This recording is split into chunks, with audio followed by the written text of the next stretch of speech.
بیان کیا جاتا ہے کہ کسی گاؤں میں ایک صاحب کا اپنی بیوی سے جھگڑا ہو گیا۔ ابھی جھگڑا ختم نہیں ہوا تھا کہ اسی اثناء میں ان کے گھر مہمان آ گیا۔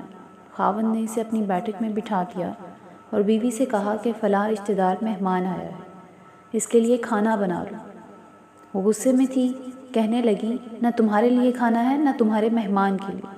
وہ بڑا پریشان ہوا کہ لڑائی تو ہماری اپنی ہے، اگر رشتہ دار کو اس بات کا پتہ چل گیا تو خواہ مخواہ خاندان میں خواری ہوگی، لہٰذا خاموشی سے آ کر مہمان کے پاس چپ چاپ بیٹھ گیا۔ اتنے میں سے خیال آ گیا کہ چلو بیوی اگر روٹی نہیں پکاتی تو سامنے والے ہمارے ہمسائے بہت ہی اچھے لوگ ہیں، میں انہیں ایک مہمان کا کھانا پکانے کے لیے کہہ دیتا ہوں۔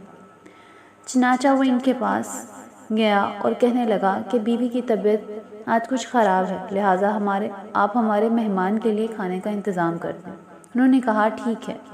وہ مطمئن ہو کر مہمان کے پاس آ کر بیٹھ گیا کہ مہمان کو کم از کم کھانا تو مل جائے گا، جس سے میری عزت بھی بچ جائے گی۔ تھوڑی دیر کے بعد مہمان نے کہا کہ ذرا ٹھنڈا پانی تو لا دیجیے۔ وہ اٹھا کہ گھڑے کا ٹھنڈا پانی لاتا ہوں۔ اندر گیا تو دیکھا بیوی زاروں قطار رو رہی ہے۔ وہ بڑا حیران ہوا اور کہنے لگا کیا بات ہے؟ اس نے پہلے سے بھی زیادہ رونا شروع کر دیا۔ کہنے لگی بس مجھے معاف کر دیں۔ اس کے خاوند نے کہا بتاؤ تو صحیح، آخر تمہارے رونے کی وجہ کیا ہے؟ تم ایسے کیوں رو رہی ہو؟ بیوی نے کہا پہلے مجھے معاف کر دیں، پھر میں آپ کو اپنی بات سناؤں گی۔ خیر، اس نے کہہ دیا کہ جو لڑائی جھگڑا ہوا میں نے وہ دل سے نکال دیا ہے اور تمہیں معاف کر دیا ہے۔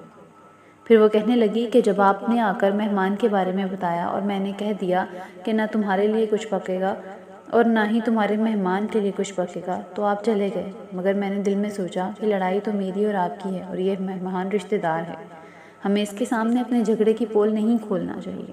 چنانچہ میں اٹھی کہ کھانا بناتی ہوں۔ جب میں باورچی خانے میں گئی تو میں نے دیکھا کہ جس بوری میں ہمارا آٹا پڑا ہوا ہے، ایک سفید لباس شخص اس بوری میں سے آٹا نکال رہا ہے۔ یہ منظر دیکھ کر میں سہم سی گئی۔ وہ مجھ سے کہنے لگا کہ اے خاتون، پریشان نہ ہو، یہ تمہارے مہمان کا حصہ تھا جو تمہارے آٹے میں شامل تھا۔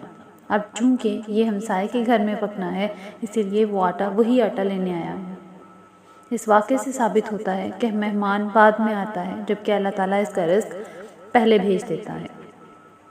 یہ واقعہ کتاب خطبات سے ماخوذ کیا گیا ہے۔